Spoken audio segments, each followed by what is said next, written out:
Chapitre 565. Samuel est troublé par Judas, qui ne comprend pas la nature de la souffrance salvifique. Les abeilles, modèles des ouvriers de Dieu. Le 10 février 1947. Je vois encore Jésus avancer lentement dans l'épaisse forêt à l'ouest d'Éphraïm. Il est seul et plongé dans ses pensées. Du torrent monte le gargouillis de l'eau, et des arbres proviennent des chants d'oiseaux. La vive lumière du soleil printanier répand sa douceur sous l'enchevêtrement des branches, et la marche est silencieuse sur le tapis d'herbe luxuriante. Les rayons du soleil dessinent un tableau mobile de disques ou de rayures dorées sur la verdure de l'herbe, et quelques fleurs encore couvertes de rosée, frappées en plein fouet par un disque de lumière alors que l'ombre règne tout autour, resplendit comme si ses pétales étaient des pierres précieuses. Jésus monte vers un escarpement qui s'avance comme un balcon au-dessus du vide. Il s'y dresse un chêne colossal. Des branches flexibles de mûriers sauvages ou d'églantiers, de lierres et de chèvrefeuilles, manquant de place et de point d'appui sur cette plateforme trop resserrée pour leur exubérante vitalité, se renversent dans le vide comme une chevelure ébouriffée et dénouée, et se tendent dans l'espoir de pouvoir s'accrocher à quelque tuteur. Voilà Jésus parvenu à la hauteur de l'escarpement. Il se dirige vers la pointe la plus avancée en écartant l'enchevêtrement des buissons. Une bande d'oiseaux s'enfuit dans un froufrou d'ailes et avec des cris effrayés. Jésus s'arrête pour observer l'homme qui l'a précédé là-haut. À plat ventre sur l'herbe, presque au bord du précipice, et les coudes appuyés au sol, le visage posé sur les mains, il regarde dans le vide, vers Jérusalem. C'est Samuel, l'ancien élève de Jonatas ben Uziel. Il est pensif, il soupire, il hoche la tête. Jésus secoue des branches pour attirer son attention, et comme sa tentative est vaine, il ramasse dans l'herbe un gros caillou et le fait rouler en bas du sentier. Le bruit de la pierre qui rebondit sur la pente fait sursauter le jeune homme qui se retourne, l'air surpris. « Qui est là ?»« Moi, Samuel. Tu m'as précédé à l'un de mes endroits préférés de prière. » dit Jésus en apparaissant de derrière le tronc puissant du chêne placé à la limite du sentier, et il le fait comme s'il venait d'arriver là. « Ô maître, j'en suis désolé, mais je vais te laisser tout de suite la place. » Samuel se lève en hâte et ramasse son manteau qu'il avait enlevé pour l'étendre sous lui. Non, pourquoi ? Il y a de la place pour deux. L'endroit est si beau, ainsi isolé, solitaire, suspendu au-dessus du vide, avec tant de lumière et l'horizon par devant. Pourquoi veux-tu le quitter ? Mais pour te laisser prier. Et ne pouvons-nous pas le faire ensemble, ou même méditer en parlant, en élevant notre esprit vers Dieu, et sans plus tenir compte des hommes et de leurs défauts, en pensant à Dieu notre Père et le bon Père de tous ceux qui le cherchent et l'aiment avec bonne volonté ? Samuel fait un geste de surprise quand Jésus dit, sans plus tenir compte des hommes et de leurs défauts. Mais il ne réplique pas et retourne à sa place. Jésus s'assied à côté de lui sur l'herbe et reprend. « Installe-toi ici et restons ensemble. Vois comme l'horizon est limpide aujourd'hui. Si nous avions des yeux d'aigle, nous pourrions voir les villages sur les sommets des monts qui entourent comme une couronne Jérusalem. Peut-être même verrions-nous un point resplendissant dans l'air comme une pierre précieuse qui ferait battre notre cœur, les dômes dorés de la maison de Dieu. Regarde, là se trouve Béthel, on distingue ses maisons blanches, et là-bas, au-delà de Béthel, se trouve Béroth. Quelle fourberie subtile est celle des anciens habitants de l'endroit et de ses environs. Mais la tromperie a beau n'être jamais une bonne arme, il en est résulté du bien, puisqu'elle les a mis au service du vrai Dieu. Il faut toujours abandonner les honneurs humains pour acquérir la proximité du divin, même si les honneurs humains étaient nombreux et de grande valeur, et la proximité du divin humble et inconnue, n'est-ce pas ? Oui, maître, tu parles bien. C'est exactement ce qui m'est arrivé. Mais tu es triste, alors que ton changement devrait te réjouir. Tu es triste, tu souffres, tu t'isoles, tu regardes vers les lieux que tu as quittés. Tu as l'air d'un oiseau prisonnier qui, serré contre les barreaux de sa prison, regarde avec regret le lieu qu'il a aimé. Je ne te dis pas de ne pas le faire, tu es libre. Tu peux t'en aller et... Seigneur, Judas t'a peut-être parlé en mal de moi pour que tu t'adresses à moi de cette façon ? Non, Judas ne m'a rien dit. Ce n'est pas à moi qu'il a parlé, mais à toi. Et c'est la raison pour laquelle tu es triste et tu t'isoles, pris par le découragement. Seigneur, si tu connais cela sans que personne te l'ait relaté, tu sauras aussi que si je suis triste, ce n'est pas par désir de te quitter, par repentir de m'être converti, par nostalgie du passé, et pas davantage par peur des hommes, cette peur de leur châtiment que l'on voudrait m'insinuer. Je regardais dans cette direction, c'est vrai. Je regardais vers Jérusalem, mais pas poussé par quelque désir d'y retourner comme j'étais auparavant. Y retourner comme tout Israélite aime à entrer dans la maison de Dieu et à adorer le Très-Haut, j'en ai certainement le désir, comme nous tous, et je ne crois pas que tu puisses me le reprocher. Je suis le premier dans ma double nature à désirer cet autel, et je voudrais le voir entouré de sainteté comme il convient. En tant que fils de Dieu, tout ce qui lui rend honneur a pour moi une voix pleine de douceur. Et en tant que fils de l'homme, en tant qu'Israélite, et par conséquent fils de la loi, je considère le temple et l'autel comme le lieu le plus sacré d'Israël, celui où notre humanité peut s'approcher du divin et se parfumer dans l'atmosphère qui entoure le trône de Dieu. Je ne supprime pas la loi, Samuel. Elle m'est sacrée parce que donnée par mon Père. Je la perfectionne et j'y ajoute des parties nouvelles. Étant le Fils de Dieu, je puis le faire. C'est pour cela que le Père m'a envoyé. Je viens fonder le temple spirituel de mon Église, et contre ce temple, ni homme ni démon ne prévaudront. Mais les tables de la loi n'y auront pas qu'une place d'honneur, car elles sont éternelles, parfaites, intouchables. Le ne pas faire tel ou tel péché est ordonné dans ces tables qui contiennent dans leur brièveté lapidaire tout ce qu'il faut pour être juste aux yeux de Dieu, n'est pas supprimé par ma parole. Au contraire, je vous répète moi aussi ces 10 commandements. Seulement, je vous demande de les observer avec perfection, c'est-à-dire non pas par peur de la colère de Dieu contre ses transgresseurs, mais par amour pour votre Dieu qui est Père. Je viens mettre votre main de fils dans celle de votre Père. Depuis tant de siècles, ces mains sont séparées. Le châtiment séparé et la faute aussi. Une fois venu le Rédempteur, le péché va être annulé. Les barrières tombent, vous êtes de nouveau les enfants de Dieu. C'est vrai, tu es bon et tu réconfortes toujours, et tu sais. Je ne te dirai donc pas mon angoisse, mais je te demande, pourquoi les hommes sont-ils si pervers, si fous, si stupides ? Comment, quels procédés ont-ils pour pouvoir si diaboliquement suggérer le mal ? Et nous, comment sommes-nous aveugles au point de ne pas voir la réalité et de croire à leurs mensonges ? Comment pouvons-nous devenir de tels démons et le rester quand on est près de toi ? Je regardais là-bas et je pensais, oui, je pensais aux nombreux ruisseaux de poison qui sortent de là pour troubler les enfants d'Israël. Je me demandais comment la sagesse des rabbis peut s'allier à tant de perversité qui altèrent la vérité pour induire en erreur. Je pensais surtout cela, parce que... Samuel, qui avait parlé avec fougue, s'arrête et baisse la tête. Jésus termine la phrase.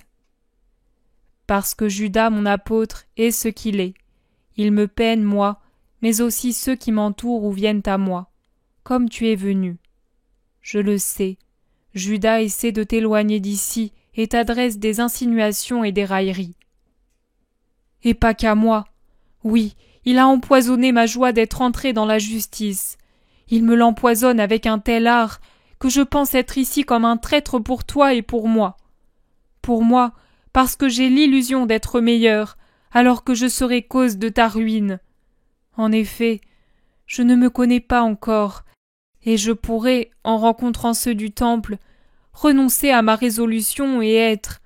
Oh, si je l'avais fait auparavant, j'aurais eu l'excuse de ne pas te connaître pour ce que tu es, car je savais de toi uniquement ce qu'on me rapportait pour faire de moi un maudit. Mais si je le faisais maintenant, quelle sera la malédiction de celui qui trahira le Fils de Dieu? C'est pourquoi j'étais ici, pensif, oui. Je me demandais où fuir pour me sauver de moi-même et d'eux. Je pensais fuir en quelque lieu lointain pour me joindre à la diaspora. Au loin, pour empêcher le démon de me faire pécher. Il a raison, ton apôtre, de se méfier de moi. Lui me connaît, car il nous connaît tous en connaissant les chefs. Et il a raison de douter de moi. Quand il insinue « Tu ignores donc qu'il nous annonce lui-même que nous serons faibles ?» Réfléchis bien. Il y a d'un côté nous, les apôtres, qui sommes avec lui depuis si longtemps.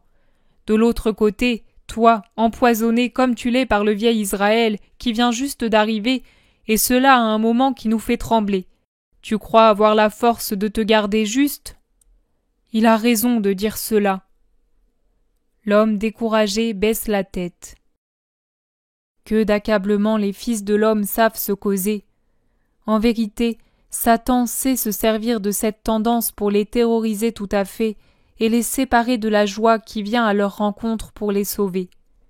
Car la tristesse de l'esprit, la peur du lendemain, les préoccupations sont toujours des armes que l'homme remet entre la main de son adversaire. Celui-ci l'effraie avec les fantômes mêmes que l'homme se crée. Certains vont jusqu'à s'allier à Satan pour l'aider à épouvanter leurs frères. Mais mon fils, n'y a-t-il donc pas un Père dans le ciel, un Père qui pourvoit pour ce brin d'herbe dans cette fissure de la roche, cette fissure remplie de terreau, disposée de telle façon que l'humidité des rosées, en glissant sur la pierre lisse, se recueille dans ce petit sillon pour que le brin puisse vivre et fleurir avec cette minuscule fleur dont la beauté n'est pas moins admirable que celle du grand soleil qui resplendit là-haut. L'un et l'autre sont des œuvres parfaites du Créateur. Si donc le Père veille sur ce brin d'herbe poussé sur une roche, pourrait-il ne pas prendre soin de l'un de ses enfants qui veut fermement le servir? Ah, en vérité, Dieu ne déçoit pas les bons désirs de l'homme, car c'est lui-même qui les allume dans votre cœur. Dans sa prévoyance et sa sagesse, c'est lui qui crée les circonstances qui vont favoriser le désir de ses enfants, et non seulement cela, mais aussi redresser et perfectionner un désir de l'honorer qui a pris des voies imparfaites pour l'amener à prendre le bon chemin. Tu étais parmi ceux-ci. Tu croyais, tu voulais, tu étais convaincu d'honorer Dieu en me persécutant. Le Père a vu que dans ton cœur, il n'y avait pas de haine pour Dieu, mais une aspiration à lui rendre gloire en retirant du monde celui que les membres du Sanhédrin t'avaient désigné comme l'ennemi de Dieu et le corrupteur des âmes. Il a donc suscité les circonstances favorables pour exaucer ton désir de rendre gloire à ton Seigneur. Et voilà que tu es parmi nous. Peux-tu imaginer que Dieu t'abandonne maintenant qu'il t'a amené ici? C'est seulement si toi-même tu l'abandonnes que la force du mal pourra te dominer. Je ne souhaite pas cela. Ma volonté est sincère, proclame Samuel. Dans ce cas, de quoi te préoccupes-tu donc? De la parole d'un homme? Laisse-le parler. Il pense avec ce qu'il est, or une pensée humaine est toujours imparfaite. Mais je vais y pourvoir. Je ne voudrais pas que tu lui fasses des reproches. Il me suffit que tu m'assures que je ne pécherai pas. Je te l'assure, il ne t'arrivera rien parce que tu refuses que cela t'arrive. Car tu vois, mon fils, il ne te servirait à rien d'aller dans la diaspora et même au bout du monde pour préserver ton âme de la haine envers le Christ et du châtiment mérité. Beaucoup en Israël ne se souilleront pas matériellement du crime, mais ne seront pas moins coupables que ceux qui me condamneront et exécuteront la sentence. Avec toi je puis parler de ces choses, car tu sais déjà que tout est disposé dans ce but. Tu connais le nom et la pensée des plus acharnés contre moi. Tu l'as dit, Judas nous connaît tous, car il connaît tous les chefs. Mais si lui vous connaît, même vous qui jouez un moindre rôle, vous êtes comme de petites étoiles en face des planètes de grande taille. Vous savez tout autant ce que l'on prépare, comment on s'y prend, qui est à l'œuvre, quel complot on mijote, quels moyens on étudie. Je peux donc parler avec toi. Cela me serait impossible avec les autres. Les autres ne savent pas souffrir et compatir comme moi. Maître, mais comment peux-tu, le sachant, être ainsi? Mais qui monte par le sentier? Samuel se lève pour regarder. Il s'écrie. Judas! Oui, c'est moi. On m'a dit que le maître s'est dirigé par ici. Mais c'est toi que je trouve. Je retourne donc sur mes pas pour te laisser à tes pensées. Et il aimait son petit rire, plus lugubre que la plainte d'une chouette, tant il manque de sincérité. Moi aussi je suis là. On me demande au village, dit Jésus en apparaissant derrière Samuel. Toi? Tu étais en bonne compagnie, Samuel. Et toi aussi, maître. Oui, la compagnie d'une personne qui embrasse la justice est toujours bonne. Tu me cherchais pour rester avec moi? Alors viens. Il y a de la place pour toi, comme pour Jean s'il était avec toi. Il est en bas, occupé avec d'autres pèlerins. S'il y a des pèlerins, il va me falloir rentrer. Non, il reste toute la journée de demain. Jean est en train de les installer dans nos lits pour leur séjour. Il est heureux de le faire. D'ailleurs, tout le réjouit. Vous vous ressemblez vraiment, et je ne sais pas comment vous faites pour être toujours heureux, même pour ce qu'il y a de plus affligeant. C'est cette question que j'allais poser quand tu es arrivé, s'écrie Samuel. Ah oui, toi aussi alors tu ne te sens pas heureux, et tu t'étonnes que d'autres, dans des conditions encore plus difficiles que les nôtres, puissent l'être. Je ne suis pas malheureux, je ne parle pas pour moi. Mais je me demande de quelle source vient la sérénité du maître qui n'ignore pas son avenir et que pourtant rien ne trouble. Mais d'une source céleste, c'est naturel, il est Dieu. Tu en doutes peut-être? Un Dieu peut-il souffrir? Il est au-dessus de la douleur. L'amour du Père est pour lui comme un vin enivrant. Un vin enivrant est pour lui la conviction que ses actes servent au salut du monde. D'ailleurs, peut-il avoir les réactions physiques que nous, humbles hommes, nous avons? Cela est contraire au bon sens. Si Adam innocent ne connaissait aucune espèce de douleur et ne les aurait jamais connues s'il était resté innocent, Jésus, le super innocent, la créature, je ne sais comment la qualifier, incréée puisqu'elle est Dieu, ou créée puisqu'elle a des parents.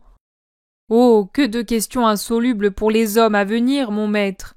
Si Adam fut exempt de la douleur en raison de son innocence, peut-on imaginer que Jésus ait à souffrir? Jésus garde la tête penchée. Il s'est assis de nouveau sur l'herbe. Ses cheveux voilent son visage, je ne vois donc pas son expression. Samuel et Judas, eux, sont debout et se font face. Samuel réplique. Mais s'il doit être le Rédempteur, il doit réellement souffrir. Tu ne te rappelles pas David et Isaïe? Je me les rappelle, évidemment. Mais eux, tout en reconnaissant la figure du Rédempteur, ne voyaient pas le secours immatériel que le Rédempteur allait obtenir pour être, disons, torturé sans ressentir de douleur. Et quel secours? Une créature pourra aimer la souffrance ou la subir avec résignation selon sa perfection de justice, mais elle la sentira toujours. Autrement, si on n'éprouvait rien, ce ne serait pas une souffrance. Jésus est fils de Dieu. Mais ce n'est pas un fantôme, c'est une vraie chair. La chair souffre si elle est torturée. C'est un homme véritable. La pensée de l'homme souffre s'il est offensé et si on fait de lui un objet de mépris. Son union avec Dieu estompe en lui les sensations humaines. Jésus relève la tête et prend la parole. En vérité, je te dis, Judas, que je souffre et souffrirai comme tout homme, et plus que tout homme. Mais je peux être heureux malgré cela, de la sainte félicité spirituelle de ceux qui ont obtenu la libération des tristesses de la terre, pour avoir embrassé la volonté de Dieu comme leur unique épouse. Si je le peux, c'est parce que j'ai dépassé le concept humain du bonheur, la quête inquiète du bonheur tel que les hommes se le représentent. Je ne recherche pas ce qui, selon l'homme, constitue le bonheur, mais je mets ma joie en ce qui est précisément à l'opposé de ce que l'homme poursuit.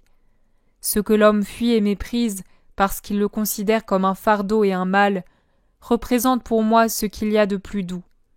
Je ne regarde pas l'heure, mais les conséquences que l'heure peut créer dans l'éternité. Mon épisode cesse, mais son fruit dure. Ma souffrance a une fin, mais les mérites de cette souffrance n'ont pas de fin. Du reste, que ferais-je d'un moment de bonheur tel qu'on le considère sur la terre, un moment atteint après une poursuite de plusieurs années, si ensuite ce moment ne peut m'accompagner dans l'éternité en tant que joie, et quand j'aurais dû en profiter pour moi seul, sans en faire part à ceux que j'aime. Mais si tu triomphais, une partie de ta félicité nous reviendrait, à nous qui te suivons, s'écrie Judas. Vous, qu'êtes-vous en comparaison des multitudes passées, présentes et à venir, auxquelles ma souffrance procurera la joie? Je vois bien au-delà de la félicité terrestre. Je plonge mon regard au-delà dans le surnaturel. Je vois ma douleur se changer en joie éternelle pour une foule de créatures. Et j'embrasse la souffrance comme la plus grande force pour atteindre la félicité parfaite, qui est celle d'aimer le prochain jusqu'à souffrir pour lui donner la joie, jusqu'à mourir pour lui. Je ne comprends pas cette félicité, déclare Judas. Tu n'es pas encore sage, autrement tu la comprendrais. Et Jean l'est, il est plus ignorant que moi. Humainement, oui, mais il possède la science de l'amour. D'accord, mais je ne crois pas que l'amour empêche les bâtons d'être des bâtons et les pierres d'être des pierres et de faire souffrir les chairs qu'ils frappent. Tu dis toujours que la douleur t'est chère parce qu'elle est pour toi amour. Mais quand tu seras réellement pris et torturé, si toutefois c'est possible, je ne sais pas si tu auras le même avis. Pense à cela pendant que tu peux fuir la souffrance. Elle sera terrible, tu sais. Si les hommes peuvent te capturer, ils n'auront pas d'égard pour toi. Jésus le regarde. Il est très pâle. Ses yeux bien ouverts semblent voir, au-delà du visage de Judas, tous les supplices qui l'attendent. Et pourtant, malgré leur tristesse, il reste plein de douceur et surtout de sérénité. Ce sont les yeux limpides d'un innocent en paix. Il répond « Je le sais. Je sais même ce que tu ignores. Mais j'espère en la miséricorde de Dieu. Lui qui est miséricordieux envers les pécheurs fera preuve de miséricorde à mon égard aussi. Je ne lui demande pas de ne pas souffrir, mais de savoir souffrir. Et maintenant partons. Samuel, précède-nous un peu et avertis Jean que nous serons bientôt au village. » Samuel s'incline et s'éloigne rapidement. Jésus commence à descendre. Le sentier est si étroit qu'ils doivent avancer l'un derrière l'autre, mais cela n'empêche pas Judas de parler. « Tu te fies trop à cet homme, maître. Je t'ai dit ce qu'il est.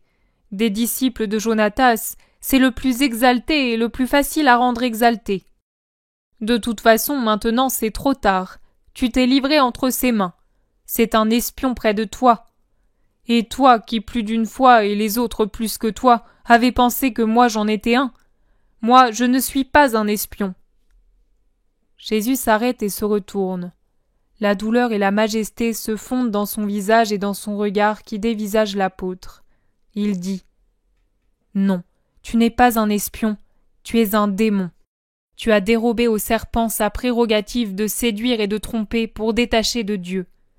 Ton comportement n'est ni pierre ni bâton, mais il me blesse davantage qu'un coup de pierre ou de bâton.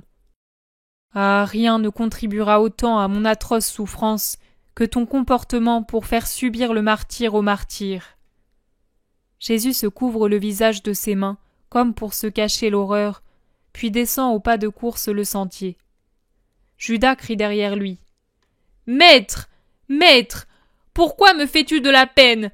Cet homme faux t'a certainement raconté des calomnies. Écoute-moi, maître! » Mais Jésus ne l'écoute pas. Il court, il vole dans la descente. Il passe sans s'arrêter à côté des bûcherons ou des bergers qui le saluent. Il passe, salue, mais ne s'arrête pas. Judas se résigne à se taire. Ils sont presque en bas quand ils croisent Jean qui, avec son visage limpide qu'éclaire son paisible sourire, est en train de monter à leur rencontre. Il tient par la main un petit enfant qui babille en suçant un rayon de miel. Maître, me voici. Ce sont des gens de Césarée de Philippe. Ils ont appris ta présence ici, et ils sont venus. Comme c'est étrange, personne n'a parlé, et tout le monde sait où tu es. Maintenant ils se reposent. Ils sont très fatigués. Je suis allé me faire donner par Dina du lait et du miel, car il y a un malade. Je l'ai mis dans mon lit. Je n'ai pas peur. Et le petit âne a voulu venir avec moi. Ne le touche pas, maître, il est tout poissé de miel. Et le bon Jean rit, lui qui a sur ses vêtements de nombreuses gouttes de miel et des marques de doigts tachés. Il rit en cherchant à retenir le bambin, qui voudrait aller offrir à Jésus son rayon de miel à moitié sucé, et qui crie « Viens, il y en a des quantités pour toi !» Oui, on est en train d'enlever les rayons chez Dina. Je le savais, ces abeilles ont essaimé depuis peu, explique Jean. Ils se remettent en route pour arriver à la première maison, où retentit encore le tam-tam dont se servent les apiculteurs, je ne sais pas exactement pour quelle raison. Des grappes d'abeilles, on croirait voir de grosses pignes d'un drôle de raisin, pendent à certaines branches, et des hommes les recueillent pour les porter aux nouvelles ruches. Plus loin, des abeilles qui bourdonnent inlassablement sortent des ruches déjà installées et y rentrent. Des hommes saluent, et une femme accourt avec de très beaux rayons qu'elle offre à Jésus. Pourquoi t'en priver ? Tu en as déjà donné à Jean. Mes abeilles ont produit une récolte abondante, cela ne me gêne pas d'en offrir. Mais bénis les nouveaux essaims. Regarde, ils sont en train de recueillir le dernier. Cette année, nous avons eu 2 fois plus de ruches. Jésus se dirige vers les minuscules cités des abeilles et les bénit une par une, en levant la main au milieu du bourdonnement des ouvrières qui n'arrêtent pas leur travail. Elles sont en fête et bien agitées. C'est pour elles une demeure nouvelle, remarque un homme. Et de nouvelles noces, on dirait vraiment des femmes qui préparent la fête nuptiale, dit un autre. Oui, mais les femmes jacassent plus qu'elles ne travaillent. Celles-ci, au contraire, œuvrent en silence, et même les jours de festin de noces. Elles sont sans cesse à la peine pour établir leur royaume et y accumuler leurs richesses, répond un troisième. Travailler toujours pour la vertu, c'est permis, c'est même un devoir. Travailler sans arrêt pour le seul profit, non. Ne peuvent le faire que ceux qui ignorent qu'il y a un Dieu et qu'il faut l'honorer un jour par semaine. Travailler en silence, c'est un mérite que tout le monde devrait apprendre des abeilles, car c'est la condition qui permet d'accomplir une œuvre sainte. Soyez donc comme vos abeilles dans la justice, inlassables et silencieux. Dieu voit, Dieu récompense. Paix à vous, dit Jésus. Une fois seul avec ses apôtres, il ajoute « Et c'est spécialement aux ouvriers de Dieu que je propose les abeilles comme modèle. Elles déposent dans le secret de la ruche le miel formé en elles par un travail infatigable sur des corolles saines. Leur fatigue n'est même pas visible, tant elles travaillent avec bonne volonté, en voltant de fleur en fleur tels des points d'or, avant d'entrer, chargées de suc, pour élaborer leur miel dans l'intimité des cellules. Il faudrait savoir les imiter, choisir les enseignements, les doctrines, les amitiés saines, capables de produire des sucs d'une vertu véritable, et puis savoir s'isoler pour élaborer, à partir de ce que l'on a récolté avec entrain, la vertu, la justice, qui est comme le miel extrait de nombreux éléments sains, sans oublier la bonne volonté, sans laquelle les sucs pris çà et là ne servent à rien. Savoir méditer humblement dans le fond de notre cœur sur ce que nous avons vu et entendu de bon, sans être envieux si à côté des abeilles ouvrières il y a la reine, c'est-à-dire quelqu'un de plus juste que ne l'est celui qui médite. Toutes les abeilles sont nécessaires dans la ruche, aussi bien les ouvrières que les reines. Car les reines n'auraient pas de nourriture pour procréer s'il n'y avait pas d'ouvrières, et les ouvrières cesseraient d'exister si les reines ne procréaient pas. N'envions pas les reines. Elles aussi ont leur fatigue et leur pénitence. Elles ne voient le soleil qu'une seule fois dans l'unique vol nuptial. Avant et après, elles butent sans cesse contre la clôture entre les parois ambrées de la ruche. À chacun son devoir. Or, chaque devoir est un choix, et tout choix est une charge en plus d'un honneur. Les ouvrières ne perdent pas leur temps à des vols inutiles ou dangereux sur des fleurs malades et vénéneuses. Elles ne tentent pas l'aventure, elles ne désobéissent pas à leur mission, elles ne se révoltent pas contre la fin pour laquelle elles ont été créées. Quels admirables petits êtres! Que d'enseignements pour les hommes! Jésus se tait, perdu dans sa méditation. Judas se souvient tout à coup qu'il doit aller je ne sais où, et il part en courant. Il reste Jésus et Jean. Sans se faire remarquer, Jean porte sur Jésus un regard attentif, affectueusement angoissé. Jésus lève la tête et se tourne un peu pour rencontrer le regard du préféré qui le scrute. Son visage s'éclaire alors qu'il l'attire à lui. Jean, ainsi enlacé, demande tout en marchant. « Judas t'a encore fait souffrir, n'est-ce pas ? Et il doit avoir troublé aussi Samuel. » « Pourquoi ? Samuel t'en a-t-il parlé ? » ?»« Non, mais j'ai compris. Il a dit seulement « Généralement, en vivant près de quelqu'un qui est vraiment bon, on devient bon. » Mais Judas ne l'est pas, bien qu'il vive avec le Maître depuis 3 ans. Il est profondément corrompu, et la bonté du Christ ne pénètre pas en lui, tant il est rempli de perversité. Je n'ai su que dire, car c'est vrai. Mais pourquoi Judas est-il ainsi ? Est-il possible qu'il ne change jamais ? Et pourtant, nous avons tous les mêmes enseignements. Et quand il est venu parmi nous, il n'était pas pire que nous. Mon Jean, mon doux enfant. Jésus dépose un baiser sur son front découvert et si pur, et lui murmure dans les cheveux qui se soulèvent blonds et légers. Certaines personnes semblent vivre pour détruire le bien qui est en elles. Tu es pêcheur, et tu sais comment réagit la voile quand le tourbillon la presse. Elle s'incline tellement vers l'eau qu'elle pourrait renverser la barque et devenir dangereuse pour elle, de sorte qu'il faut parfois l'abaisser et se passer d'elle pour aller au nid. Car la voile, prise par le tourbillon, n'est plus une aile, mais du lest qui l'entraîne au fond, à la mort, au lieu de l'amener à terme. Mais si le souffle féroce du tourbillon s'apaise, ne serait-ce que de courts instants, la voile redevient aussitôt une aile et court rapidement vers le port pour conduire au salut. Il en est ainsi de beaucoup d'âmes. Il suffit que le tourbillon des passions s'apaise pour que l'âme abaissée, et pour ainsi dire submergée par ce qui n'est pas bon, recommence à avoir des aspirations vers le bien. Oui, maître, mais avec cela, dis-moi, est-ce que Judas arrivera jamais à ton port ? Ne me fais pas regarder l'avenir de l'un de mes plus chers apôtres. J'ai devant moi l'avenir de millions d'âmes pour lesquelles mes souffrances seront vaines. J'ai devant moi toutes les souillures du monde. La nausée me bouleverse. La nausée de tout ce bouillonnement d'abjection qui, à la manière d'un fleuve, couvre la terre et la couvrira sous des aspects divers, mais toujours horribles pour la perfection, jusqu'à la fin des siècles. Ne me fais pas regarder cela. Laisse-moi me désaltérer et me réconforter à une source qui ignore la corruption, afin que j'oublie la pourriture d'un trop grand nombre, en te regardant toi seul, toi qui es ma paix. Et les yeux dans les yeux, son regard plongé dans les yeux limpides de l'apôtre vierge et affectueux, il lui donne encore un baiser. Ils entrent dans la maison.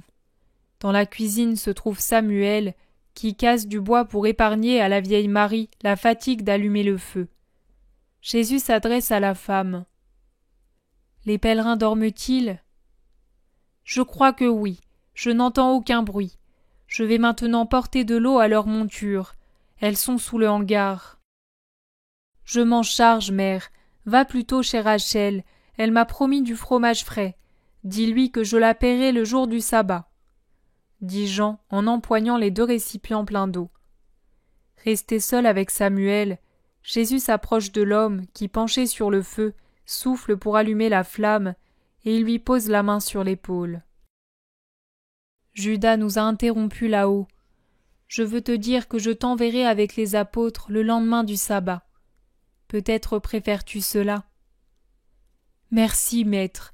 Je regrette de m'éloigner de toi, mais chez tes apôtres, je te retrouve encore.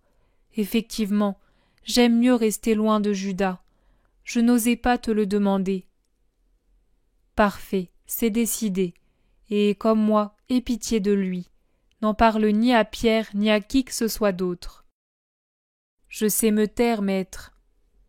Plus tard arriveront les disciples, au nombre desquels Hermas et Étienne, ainsi qu'Isaac, ce sont deux sages et injustes, et beaucoup d'autres. Tu te trouveras bien parmi de vrais frères. Oui, maître, tu comprends et tu secours, tu es vraiment le bon maître. Et il se penche pour baiser la main de Jésus.